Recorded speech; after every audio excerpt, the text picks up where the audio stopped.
Assalamu alaikum. Concernant le fait de fêter son anniversaire, eh bien, de base, j'étais chrétien, donc il n'y avait pas de souci à ce moment-là. On fêtait notre anniversaire. Moi, je n'aimais pas trop ça, mais voilà, c'est comme ça. Et ensuite, voilà, je me suis converti. Et en islam, eh bien, il y en a certains qui fêtent leur anniversaire, et il y a d'autres musulmans qui ne le fêtent pas. Et donc, il y a un fondement dans les écoles juridiques qui dit que tout acte est permis du moment qu'il n'est pas interdit. C'est-à-dire que du moment que ça n'a pas été prouvé qu'il est interdit, c'est permis.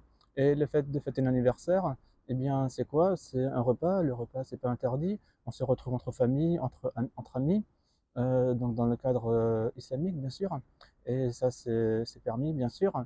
Et on s'offre des cadeaux, et le prophète sallallahu alayhi wa sallam, ça c'est très bien, parce que quand on s'offre des cadeaux, il a dit, pour que l'amour il se propage entre vous, offrez-vous des cadeaux, donc ça c'est très bien. Et quoi d'autre encore? Ben, du coup, c'est le moment aussi de réunir la famille, quoi, parce que du coup, on n'a pas toujours le temps. Du coup, voilà, c'est un moment où on attend de réunir les frères, les cousins, les amis et tout ça. Alhamdulillah. Donc, c'est un moment de rapprochement. Et c'est également un moment où on peut profiter pour faire des doigts. C'est-à-dire que quand on fête l'anniversaire, ben forcément, on va souhaiter le bien à celui qui fête l'anniversaire. Qu'Allah lui le grand sa vie, qu'Allah lui accorde beaucoup de bien, lui accorde ce qu'il a besoin dans sa vie, etc., etc.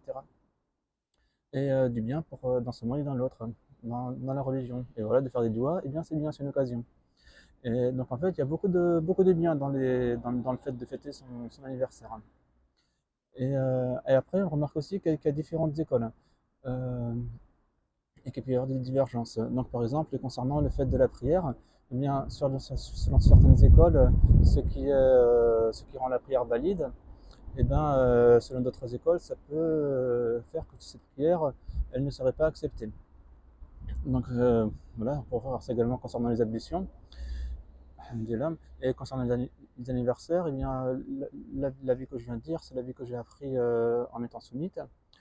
Et donc la vie maintenant qu'on peut dire de cette nouvelle génération qui disent que toute bida est égarement, et toute innovation, eh bien, ça mène au feu. Eh bien, ils disent que le prophète sallallahu alayhi wa sallam, il n'a pas fêté ses anniversaires, les compagnons apparemment non plus. Et donc voilà, c'est une innovation et ça va mener au feu, c'est un égarement.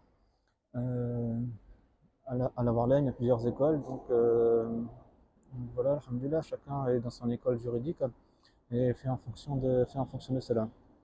Concernant les fêtes anniversaires, eh bien, le prophète sallallahu alayhi wa sallam, il apparaît des stades de l'évolution de l'enfant, c'est-à-dire qu'il apparaît du stade de 7 ans et de 10 ans dans son évolution. Et si elle a 17 ans et 10 ans, ben, il faut bien compter ses années, parce que sinon on ne sait pas quel moment est-ce qu'il a 7 ans, à quel moment est-ce qu'il a 10 ans, si on ne compte pas les âges de l'enfant.